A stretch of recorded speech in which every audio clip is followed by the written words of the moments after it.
My name is Celeste, I'm 27 years old, and 3 years ago, my little sister didn't just have an affair with my husband, she stole him, married him, and shattered my entire world.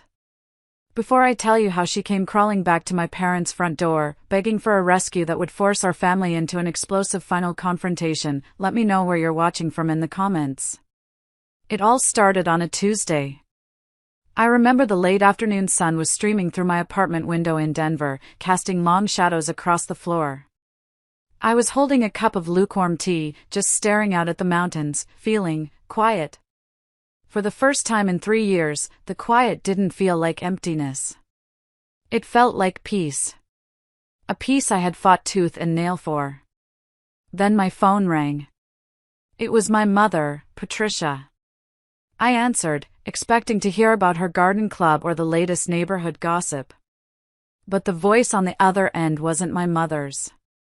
Not the one I knew. This voice was thin and tight, stretched like a wire about to snap. "She's here, Celeste," she whispered, her voice cracking. "Delilah is at the door." My blood ran cold. The teacup slipped from my fingers.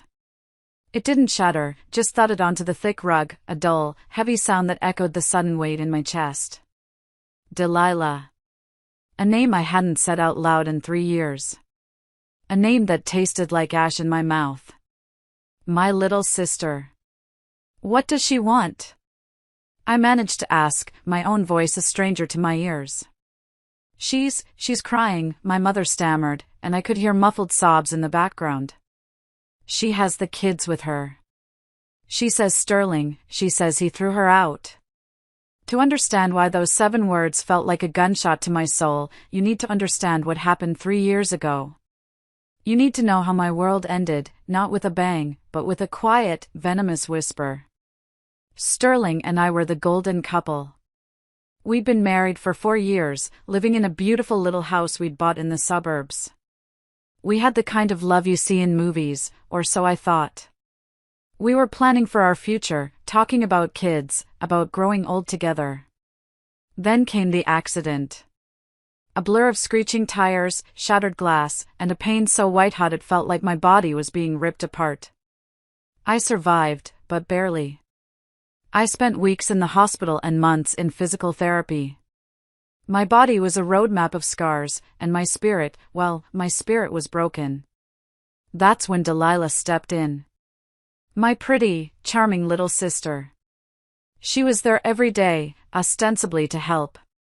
She'd bring meals, fluff my pillows, and talk to Sterling. She was a constant presence, a smiling angel of mercy. Except her words were poison, delivered with a syrupy sweet smile. "Oh, Celeste, you're so brave," she'd say, her eyes lingering on the long, jagged scar on my arm. "I just worry Sterling won't see you the same way with those scars. Men can be so visual, you know?" I tried to laugh it off, but the words would burrow under my skin. When I cried from the pain of physical therapy, she'd pat my hand and look at Sterling with wide, concerned eyes. "She's just so fragile now," she'd murmur. "You have to be so strong for her." I saw him start to pull away. He wouldn't meet my eyes for as long. His touch became hesitant.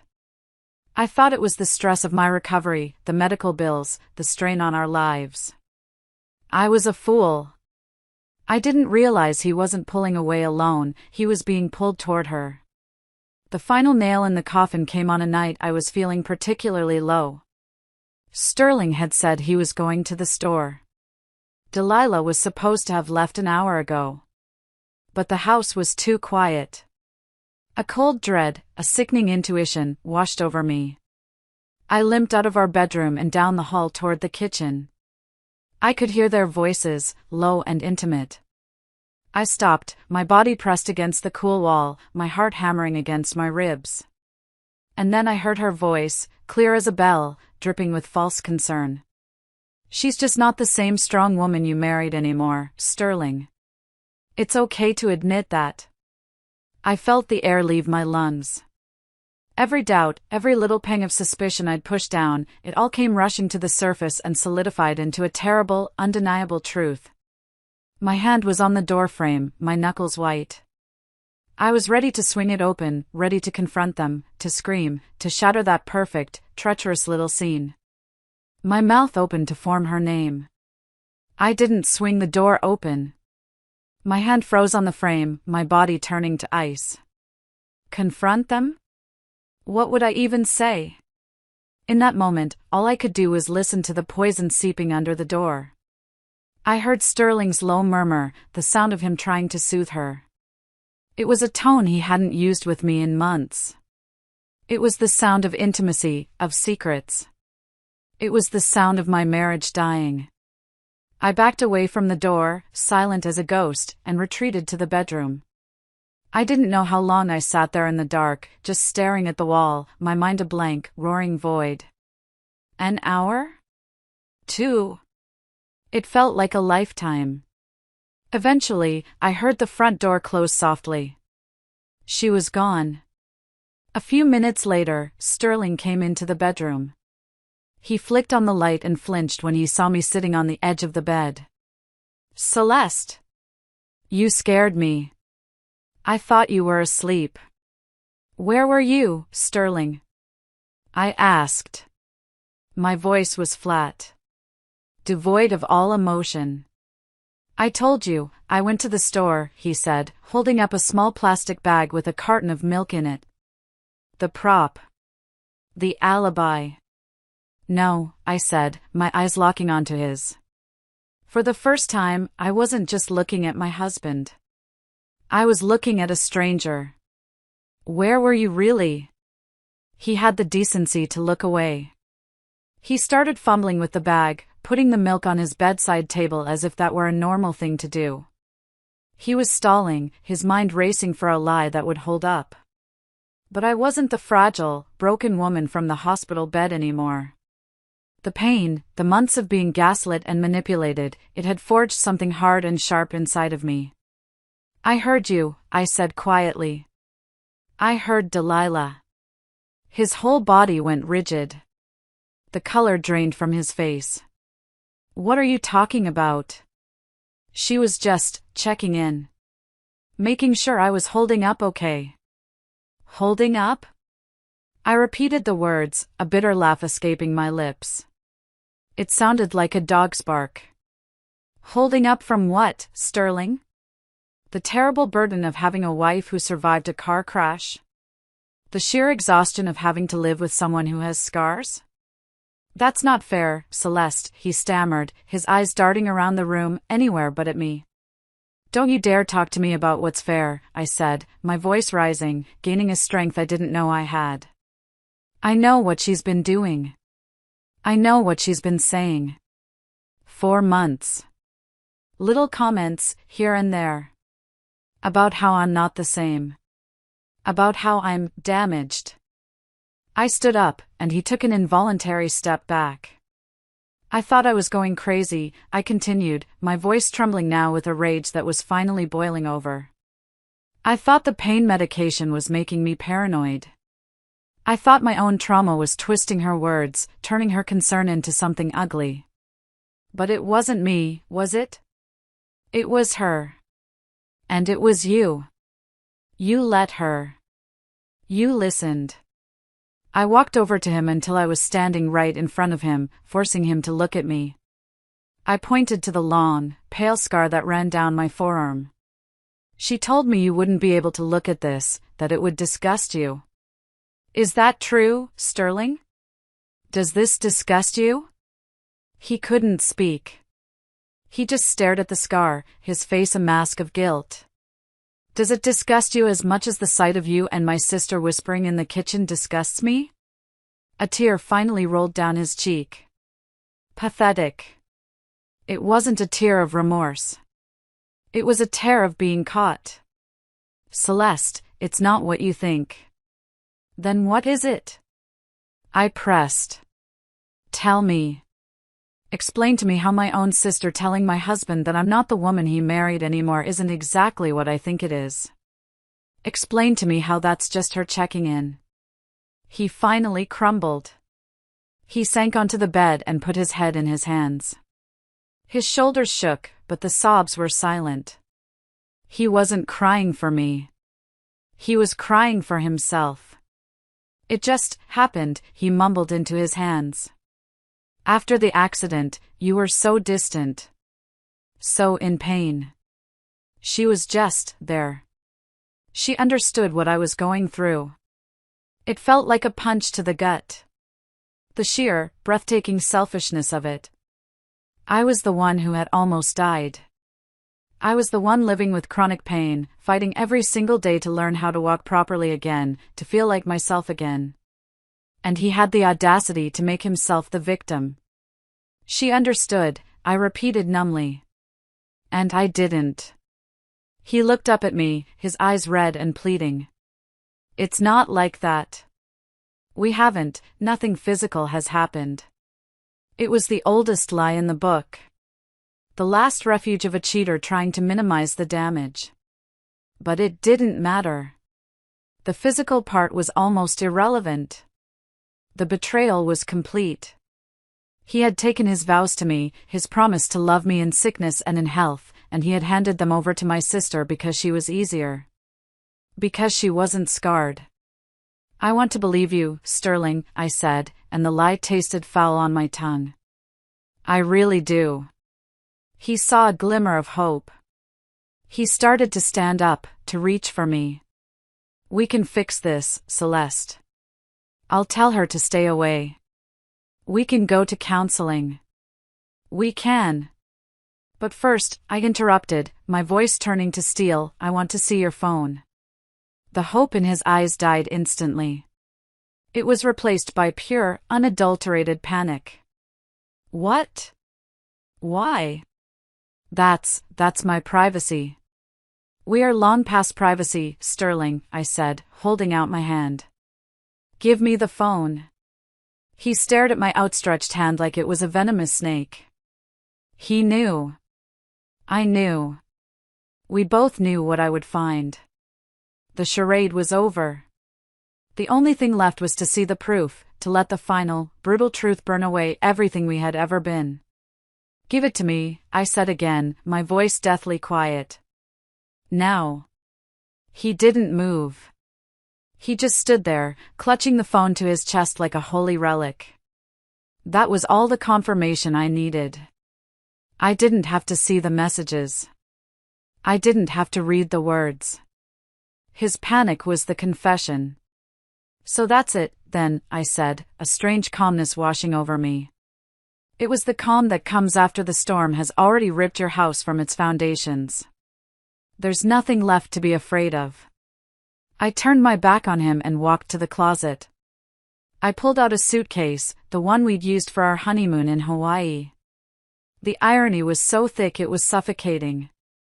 I opened it on the bed and started taking clothes from my drawers, folding them mechanically. T-shirts. Jeans. Sweaters. Celeste, what are you doing? Sterling's voice was high-pitched, frantic. Don't do this. We can talk about this.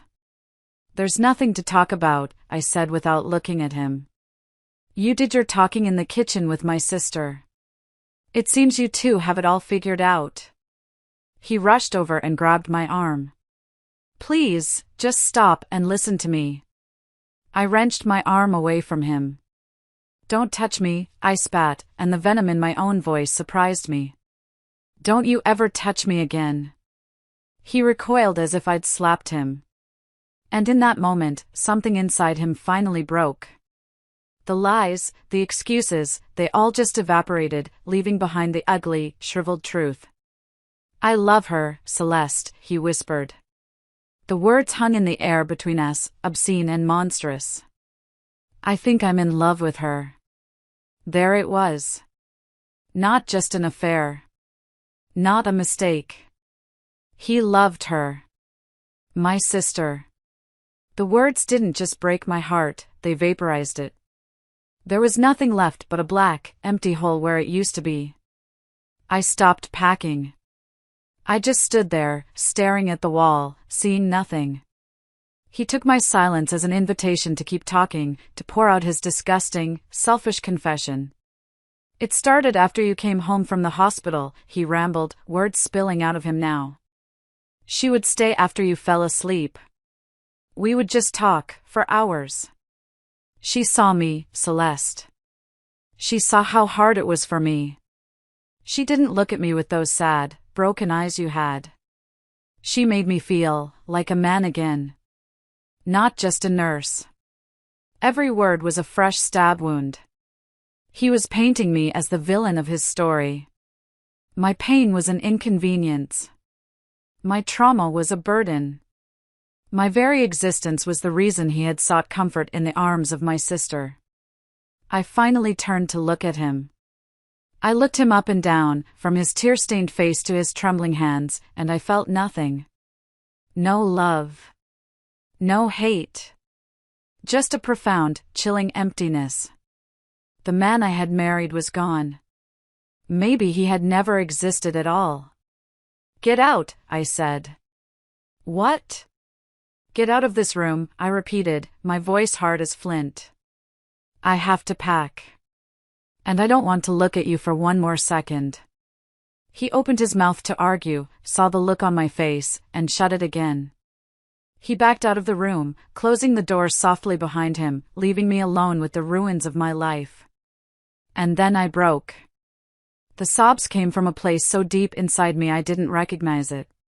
It was a raw, animal sound of pure agony. I collapsed onto the floor, my body convulsing, the suitcase of my neatly folded future lying open on the bed above me.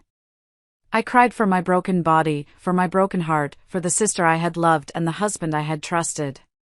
I cried until my throat was raw and my eyes were swollen shut, until there were simply no tears left. I don't know how long I lay there. But eventually, the storm passed, leaving a dead, silent calm. I got up. I washed my face. I walked back to the closet and I didn't pack a suitcase. I packed boxes. It took me 2 days. He stayed out of the house, crashing on a friend's couch, I assumed.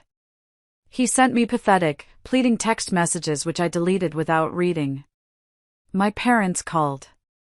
My mom, Patricia, was crying, asking me to reconsider, to think about my vows. My dad, Robert, was quiet, but I could hear the anger simmering beneath the surface. "Just tell me what you need, Celeste," he said. "Whatever you need." I needed out. I found a small, one-bedroom apartment for rent near downtown Denver. It was soulless and beige, with cheap carpets and a view of a brick wall. It was perfect. On the 3rd day, my dad and my Aunt Joan, his sister, showed up with a moving truck. They didn't ask questions. They just started carrying boxes. As they were loading the last of my things, I walked through the house one last time. Our house. It was just a building now, filled with furniture that belonged to a different person, a different life. I took off my wedding ring and set it on the polished granite of the kitchen counter, right where I imagined they had stood, whispering. A final, silent statement. Then I walked out and didn't look back. The first night in my new apartment was the longest night of my life. I didn't have a bed yet, just a mattress on the floor. I didn't unpack. I just sat in the middle of the living room, surrounded by cardboard boxes that held the shattered pieces of my past. The silence was deafening. It was the silence of total, absolute aloneness. The quiet I had craved for years had finally come, and it was a crushing weight. And in that empty apartment, surrounded by boxes and the ghosts of a life that was no longer mine, I felt a loneliness so profound, it's a feeling I wouldn't wish on my worst enemy. If you're still listening, please do me a favor and like this video, then comment the number 1 below. It lets me know you've given me a like, and it tells me that you're here with me on this journey. Your support is a bigger encouragement than you can possibly imagine. Just comment the number 1, and then let me tell you what happened next. What happened next wasn't a quick recovery. It wasn't a movie montage where I got a new haircut, threw myself into my work, and emerged a month later, healed and powerful. What happened next was ugly, and it was slow. It was 3 years of silence. 3 years of learning how to breathe again. The first few months were a blur of logistics and pain. I hired a lawyer, a sharp, no-nonsense woman who handled the divorce with brutal efficiency. Sterling didn't fight it. I think he was too much of a coward to face me, even through legal channels. He agreed to everything. I got the majority of our shared assets, not that there was much. He could have the house. I never wanted to set foot in it again. The real work was internal. I started seeing a therapist, a kind woman named Dr. Anya, who helped me unpack the layers of betrayal. It wasn't just Sterling. In many ways, what Delilah did was so much worse. A husband can leave you. That's a tragedy that happens every day. But a sister? Your own blood? How do you recover from a wound that deep?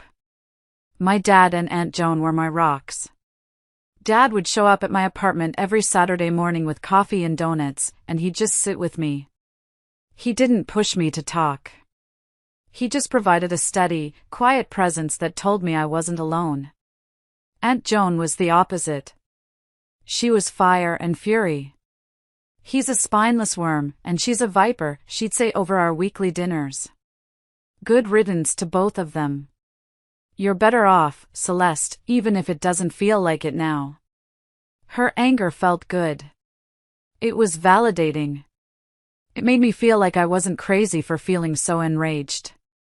My relationship with my mother, however, became complicated. Patricia has always been a peacemaker. She hates conflict. In her world, family is a sacred, unbreakable institution, no matter how toxic its members are. She couldn't comprehend the finality of what had happened. But she's your sister, she'd say over the phone, her voice laced with a pleading sorrow that grated on my last nerve. Maybe if you two just talked. Talked about what, Mom? I'd reply, my voice flat. About how she systematically dismantled my confidence while I was recovering from a near-fatal accident so she could sleep with my husband? What's there to say? She'd fall silent, and the chasm between us would grow wider. She never fully cut Delilah off. In her mind, she was just being a mother to both her children. To me, it felt like a constant, low-grade betrayal. And through her, the painful updates would trickle in, like little drops of poison. 6 months after the divorce was finalized, Mom called. I just thought you should know, she began, her voice hesitant. Delilah and Sterling, they're engaged. I remember hanging up the phone and just staring at my hands, watching them tremble. It was one thing to know it was happening. It was another to have it confirmed, to have a label put on their treachery. Engaged.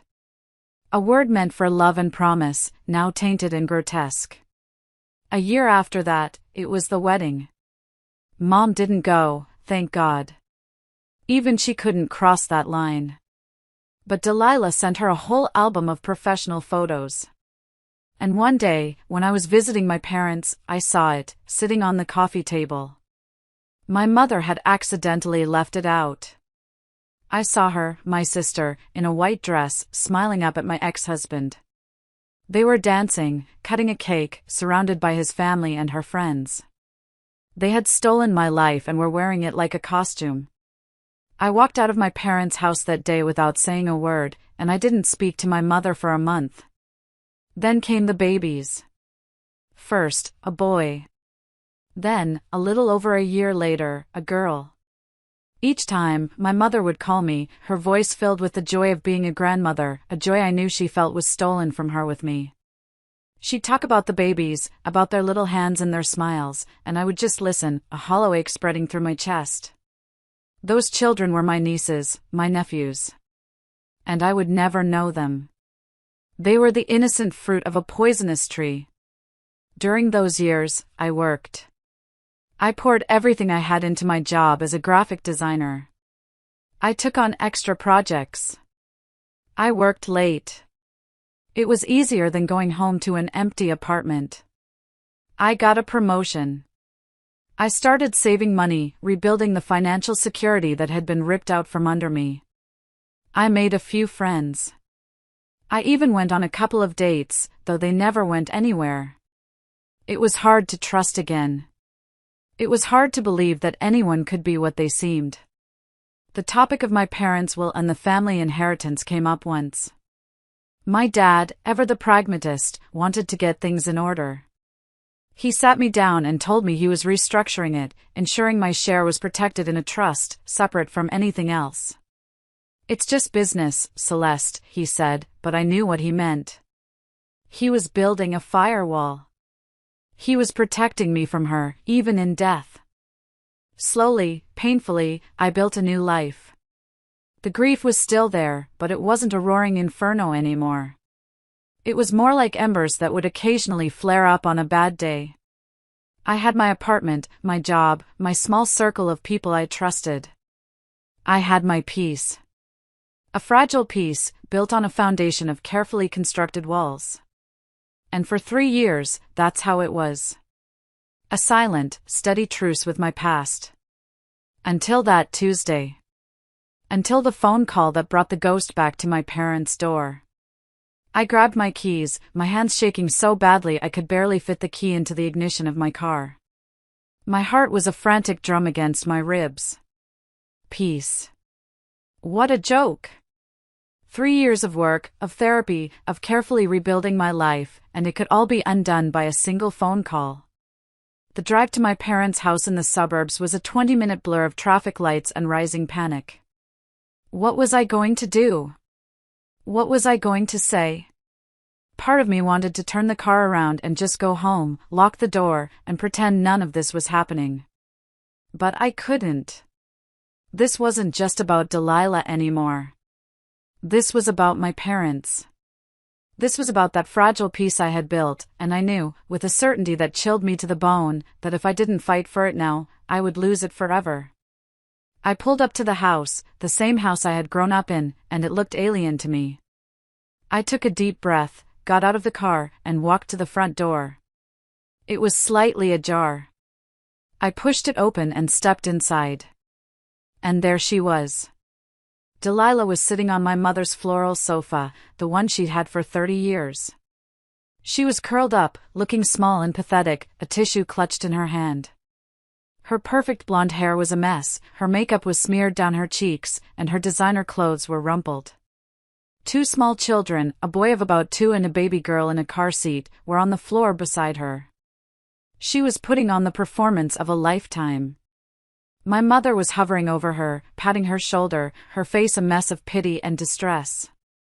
My father was standing by the fireplace, his arms crossed, his expression like thunder. His eyes met mine across the room, and I saw a flicker of relief. Delilah looked up as I walked in, and her eyes widened. Her performance faltered for a second. I don't think she expected me to come. "Celeste," she breathed, as if she were seeing a ghost. I didn't say anything to her. I didn't even look at her. I directed my words to my mother. "What is going on?" My mother rushed over to me, grabbing my hands. Her palms were sweaty. "Oh, Celeste, it's terrible," she whispered. "Sterling, he's been having an affair. 4 months. He has another family, another woman, another child. He told Delilah he wants a divorce, and he threw her out. He changed the locks on the house. She has nothing. Nowhere to go." I stared at my mother, a cold, hard knot forming in my stomach. The irony was so thick, so suffocating, I almost laughed. Karma hadn't just knocked on my sister's door, it had kicked it down and set the house on fire. "So she came here," I said, my voice flat. "Of course she came here," my mother said, looking at me as if I were being unreasonable. "This is her home. We're her family." I pulled my hands out of hers. "Right." I could feel Delilah's eyes on me, watching, waiting. She started to sob again, louder this time, a theatrical, heaving cry designed to pull at our mother's heartstrings. It was working. "We have to do something," my mother said, wringing her hands. "She can't stay on the street with the children. Maybe she could stay here. Just for a little while. Just until she gets back on her feet." The guest room is empty. It would only be for a few nights. And there it was. The request I had been dreading since the moment the phone rang. The absolute shattering of my boundary. I turned to my mother, and I'm sure the look on my face was terrifying, because she actually flinched. "No," I said. The word was quiet, but it landed in the room with the force of a gunshot. Delilah's crying hitched. My mother stared at me, her mouth agape. "Celeste, be reasonable," she pleaded. "Look at her. She's your sister."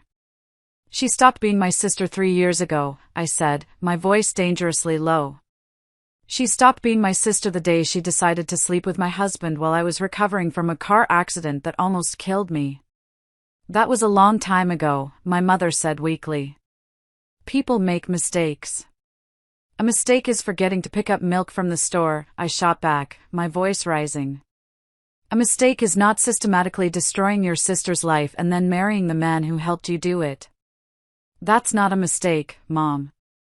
That's a character flaw. A deep, rotten, unchangeable flaw." I took a step closer to her, lowering my voice so only she could hear. "You are asking me to be okay with her being here. In this house. The house I come to for holidays. The house that is supposed to be my safe place. You are asking me to sit at the same dinner table with the woman who blew up my entire world and then danced on the ashes." My mother's eyes filled with tears. "But the children, they're my grandchildren, Celeste. They're innocent. I can't just turn them away." It was her final card. The innocent children. And it was a good one. But I had my own. I looked my mother dead in the eye. "And I am your daughter," I said, my voice trembling with the force of 3 years of repressed pain. The one she already destroyed. "Are you asking me to let her do it all over again, under your roof? Because you need to understand something right now. If you choose to let her stay here, you are choosing her over me. And I will not come back. Not for Christmas. Not for your birthday. Never. You will have one daughter left." The ultimatum hung in the air between us, heavy and unbreakable. My father, who had been silent this whole time, finally moved. He walked over and stood beside me, putting a firm, steady hand on my shoulder. He didn't say a word, but his message was clear. He was with me. My mother looked from my face to my father's, then over at Delilah, who had stopped crying and was now watching us with wide, calculating eyes. The performance was over. This was the real show. My mother was trapped, forced to make a choice she had avoided for 3 long years. The peacemaker had to go to war. The silence in the living room was so thick you could have cut it with a knife. My mother stood frozen between me and my sister, her face a canvas of anguish. She was caught in the crossfire of a war she had desperately tried to pretend wasn't happening. Delilah was watching her, her tear-streaked face a mask of manipulative pity.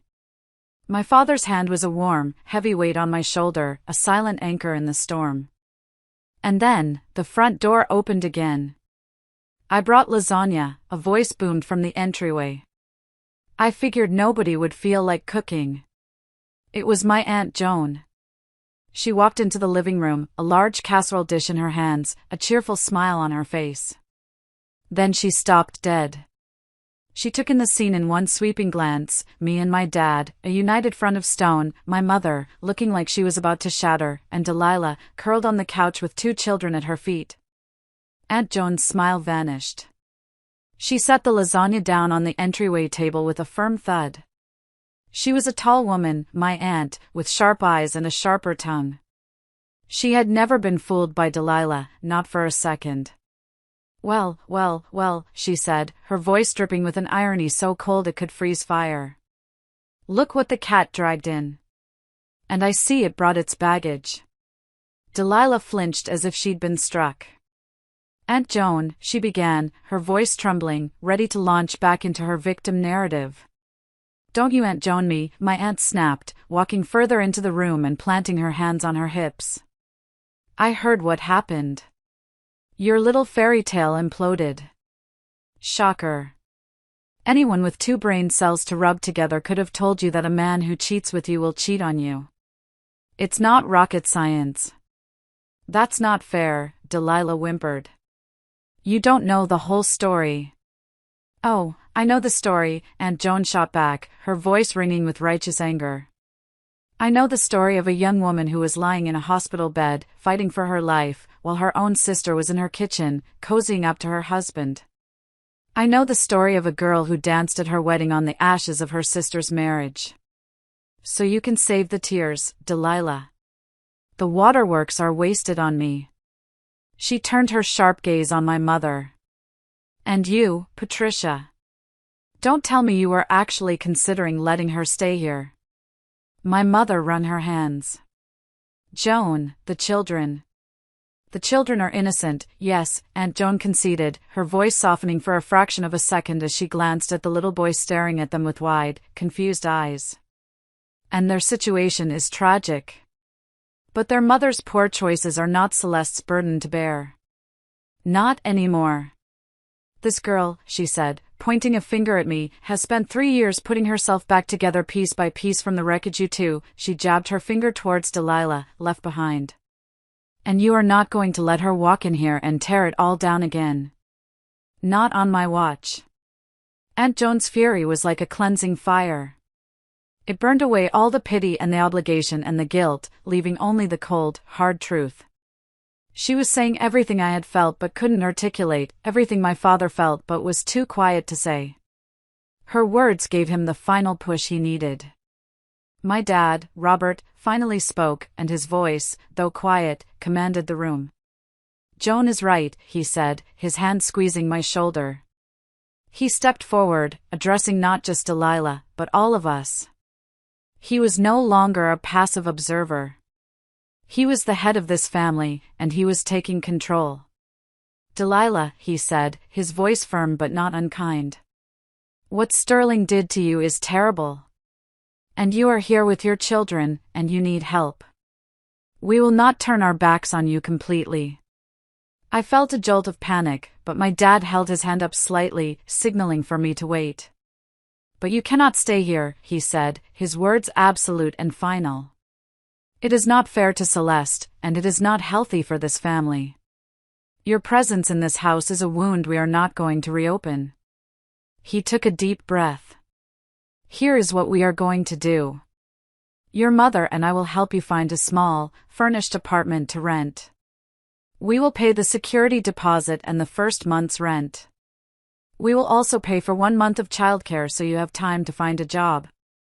I know a good family lawyer, I will give you his number. He can help you with the divorce and fighting for child support and custody. We will give you a hand up, Delilah. But we will not give you a handout. After 1 month, you are on your own. You are a mother now. It is time to be an adult. The plan was brilliant. It was compassionate yet firm. It offered help without offering comfort. It protected my boundaries while still acknowledging her crisis. It was the perfect, logical solution. It removed all the emotion and left only the practical facts. My mother looked relieved. Aunt Joan nodded in approval. I felt a wave of gratitude for my father so powerful it almost brought me to my knees. He had seen me. He had heard me. He had protected me.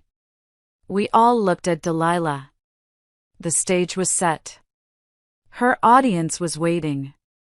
We had offered her a lifeline, a reasonable, respectable path forward. We all waited for her response. A thank you, perhaps? An ounce of gratitude for the family that was still willing to help her after she had betrayed them so completely? We should have known better. For a long moment, Delilah just sat there, processing. I could almost see the gears turning in her head. She looked from my father's resolute face, to my aunt's unyielding stare, to my mother's pleading eyes, and finally, to me. Her expression shifted. The mask of the weeping victim dissolved, and underneath was something I hadn't seen in years, but recognized instantly: the spoiled, entitled rage of a child who had just been told no. Her face, which had been pale and tear-streaked, began to flush with a deep, blotchy red. Her blue eyes, once filled with crocodile tears, now glittered with malice. "An apartment," she said, her voice a low, incredulous hiss. "You want to stick me and my children in some depressing little apartment?" My father's jaw tightened. "We want to help you get on your feet, Delilah. That is more than you deserve." "More than I deserve?" she shrieked, lurching to her feet. The sudden movement startled her little boy, who began to cry. She completely ignored him. "I am your daughter. My life is falling apart. My husband, the man you all hated, has left me with nothing. And your solution is to throw a little money at me and send me away?" "Our solution is to help you take responsibility for your life," Aunt Joan said calmly, but her eyes were like chips of ice. Delilah whirled on her. "You stay out of this. This is a family matter." "Celeste is my family," Joan shot back without missing a beat. "And I'm not going to stand here and watch you try to emotionally blackmail your parents after what you did to her." That's when Delilah's rage found its true target: me. She pointed a trembling finger in my direction. "This is because of her, isn't it?" she snarled. "It's always been about her. Saint Celeste. Perfect Celeste. The one who could do no wrong. The one who had the perfect husband, the perfect house, the perfect life." "The life you stole," I said quietly, the words dropping into the tense air like stones. "Stole?" she laughed, a high, unhinged sound that made the hairs on my arms stand up. "I didn't steal anything. Sterling came to me. He was suffocating with you, with your constant sadness and your victim act after the accident. I saved him. I gave him a real family, real happiness. And look how that turned out for you," my father said, his voice dangerously low. His comment was like throwing gasoline on a fire.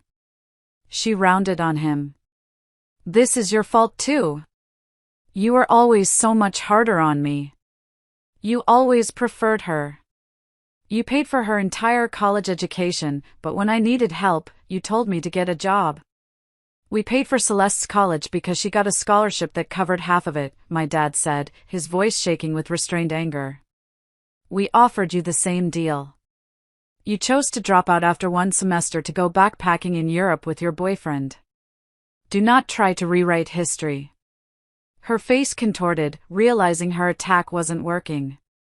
So she came back to her main point, her one, true grievance.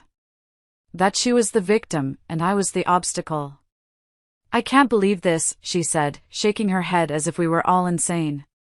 "I come to you, my family, at the lowest point in my life, homeless, with 2 babies, and you're worried about her feelings? My God, it's been 3 years. She needs to get over herself." The room went completely silent. The audacity of those words sucked all the air out of my lungs. Get over it. As if the complete and utter demolition of my life, my marriage, and my trust in humanity was like a common cold you could just recover from. She wasn't done. She turned to me, her eyes blazing with a hatred so pure it was almost impressive. "You have no idea what it's like," she screamed, spit flying from her mouth. "You sit there in your quiet little apartment with your little job and your little life, judging me. I have kids. I have children who depend on me. My needs are more important right now. My pain is bigger than your pain." It was, without a doubt, the most narcissistic, self-absorbed, and delusional thing I had ever heard a human being say. It was a tantrum of epic proportions. And in that ugly, twisted moment, I felt a strange sense of peace. It was validation. This was the real Delilah. The mask was gone. This selfish, screaming, utterly shameless creature was the person who had betrayed me. And now, finally, my whole family could see her, too. I looked at my mother. Her face was ashen, her mouth slightly open in horror. She was finally seeing her baby girl for what she truly was. I looked at my father. His face was a thundercloud of rage, his hands clenched into tight fists at his sides. I looked at Aunt Joan, who just slowly shook her head, a look of grim satisfaction on her face. Delilah stood there in the middle of the room, breathing heavily, her chest heaving. She had laid all her cards on the table, expecting her emotional explosion to make us all fold. She expected us to cower, to apologize, to give her what she wanted just to make the screaming stop. She had miscalculated. Badly. There was nothing left to say. The truth of who she was had been laid bare for all to see. The silence that followed her tirade was not the silence of contemplation. It was the silence of a final judgment being passed. Delilah seemed to realize her mistake a moment too late. The stunned silence in the room wasn't the prelude to her victory, it was the quiet before a final door slammed shut. Her face began to crumble again, but this time, nobody was buying the act. "Fine," she spat, her voice thick with venom. "I see how it is. I never should have come here.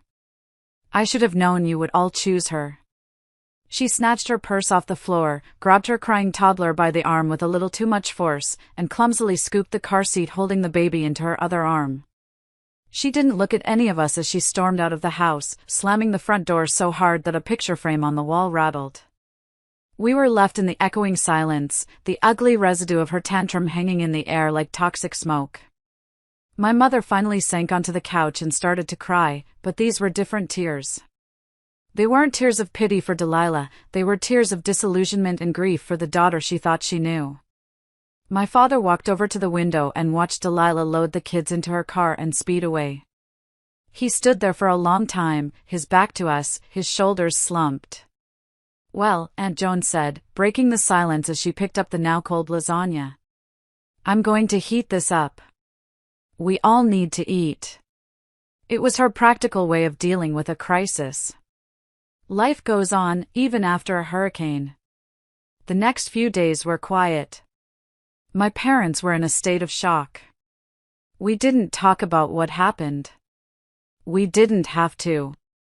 A fundamental shift had occurred in our family. The fractured loyalty, the unspoken resentments, it had all been brought out into the open and cauterized by Delilah's own rage. For the first time, we were all on the same side. I thought that was the end of it.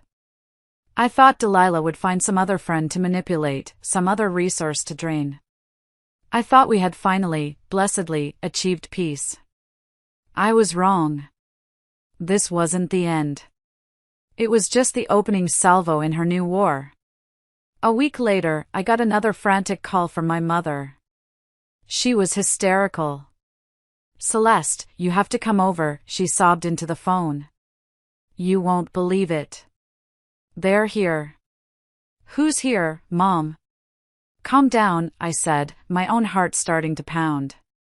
"A woman," she choked out. "A woman from the state. From Child Protective Services." I felt my blood run cold for the second time in as many weeks. I was at their house in 15 minutes. A sensible-looking woman in a blue pantsuit was sitting at my parents' kitchen table, a notepad in front of her. My mother was crying. My father was sitting opposite the woman, his face pale and grim, looking 10 years older than he had a week ago. The woman introduced herself as Ms. Albright. She was polite but firm. "We received an anonymous report," she explained, her eyes scanning the clean, tidy kitchen. "The report alleged that this is an unsafe environment. That the residents here are elderly, unstable, and unable to provide a safe home for minor children. It was so transparently absurd that it would have been laughable if it weren't so terrifying. My parents, in their immaculate suburban home, being accused of being unfit." "And who made this report?" my father asked, his voice dangerously calm. "As I said, it was anonymous," Ms. Albright replied. The caller expressed concern for her nieces. Said their grandmother was emotionally volatile and their grandfather was aggressive. The final pieces clicked into place. This was Delilah's revenge. She couldn't get what she wanted through pity, so she had resorted to malice. She had tried to burn their lives down. She had weaponized her own children, using them as pawns in a sick, twisted game to punish our parents for not siding with her. This was a new level of depravity, even for her. A possible custody battle was a terrifying prospect for my parents, who would be dragged into a legal mess. Ms. Albright was professional. She toured the house, checked the pantry, looked in the bedrooms. She asked my parents a series of humiliating questions about their health, their finances, their emotional stability. She saw, of course, that the claim was baseless. After an hour that felt like an eternity, she closed her notepad. "Well," she said, a hint of weary sympathy in her voice. "It's clear to me that this is a safe and loving home. These anonymous calls, unfortunately, we have to investigate every one. Often, they're used as a tool in bitter family disputes." She handed my father her card. "If you have any more trouble, don't hesitate to call. I'll make a note in the file that this report was unfounded." After she left, my mother collapsed into a chair, completely undone. "I can't believe she would do this," she whispered, her voice filled with a pain that was awful to witness. "To use her own babies. To try and hurt us like this." My father didn't say anything. He walked over to the phone, his face set like granite. He looked at me, and his eyes were filled with a cold, hard fire I had never seen before. He picked up the receiver and dialed a number from memory. I could hear the phone ring on the other end, and then I heard Delilah's voice, tentative and wary. "Hello?" And then my father spoke. His voice was not the voice of the quiet, gentle man who brought me donuts on Saturdays. This was the voice of a patriarch pushed too far, a father whose love had finally been curdled into righteous fury. "Delilah," he said, and the name was an indictment. "You just made the biggest mistake of your life." "Dad? I don't know what you're talking about," she started to say, her voice full of fake innocence. "Stop," he commanded, and the power in that single word made her fall silent. "Just stop. We know it was you. We know you called CPS. We know you tried to use your children to destroy your mother and me." He took a deep breath. "I have loved you your whole life. I have excused your behavior.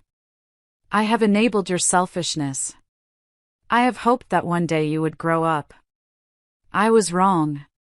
His voice dropped, becoming grave and heavy with a terrible finality. "You didn't just betray your sister. You tried to destroy your mother and me. We are done. Do not call this house again. Do not send pictures of the children. Do not ask for money. If you need to communicate about a family emergency, you can do it through your Aunt Joan's lawyer. You are no longer our daughter." He slammed the phone down into its cradle. The crash echoed through the silent house. The tie was cut. The war was over. And all that was left was the devastating, deafening silence of a family that had finally, irrevocably, broken. In the weeks that followed, a strange quiet settled over our lives. It wasn't the tense, resentful silence we'd had for the past 3 years. It was a solemn, mournful quiet, the kind that comes after a long and painful funeral. We had buried a part of our family. Delilah was gone. Not just from our homes, but from our lives. She made no attempt to contact us. I think even she knew that she had finally crossed a line from which there was no return. The change in my mother was profound. The constant, anxious energy she'd had, the worry of trying to juggle 2 warring daughters, it all just drained away. She was quieter, sadder, but also more present. The veil of denial had been ripped away, and while the truth was ugly, it was also liberating. She no longer had to pretend. About a month after my father's final phone call, my mother asked me to come over for dinner, just the 2 of us. Dad and Aunt Joan were out for the evening. When I got there, she had cooked my favorite meal from when I was a child, chicken pot pie. We ate in comfortable silence for a while, and then she put down her fork and looked at me, her eyes brimming with tears. "I'm sorry, Celeste," she said, her voice thick with emotion. "I am so sorry." "Mom, you don't have to." I started to say, but she held up a hand. "No, I do," she insisted. "I need to say this. For 3 years, I was a coward. I saw your pain, and I tried to smooth it over instead of facing it. I was so afraid of losing a daughter that I ended up hurting the one who needed me most. I kept making excuses for her. I kept hoping she would change. I didn't want to see what was right in front of me." A single tear rolled down her cheek. "When that woman from CPS was in our kitchen, questioning me, looking at me like I was some kind of monster, that's when I finally understood. What Delilah did to you wasn't a mistake. It's who she is. And what I did to you, by not standing with you, by not protecting you, that was my mistake. And it was a terrible one. Can you ever forgive me?" I reached across the table and took her hand. It felt frail in mine. "I already have, Mom," I said, and I meant it. We sat there for a long time, just holding hands across the table. It felt like a broken bone had finally been set correctly. The healing could finally begin. Our family is smaller now. Holidays are quieter. There's an empty chair at the table that no one talks about. There's a sadness there, a ghost of what we used to be. But we are also more honest. We are stronger. There are no more secrets, no more walking on eggshells. Aunt Joan, Dad, Mom, and I, we've become a tight, solid unit. We have dinner together every Sunday. We laugh more than we used to. The cloud of Delilah's drama that hung over us for so long has lifted. As for me, I'm okay.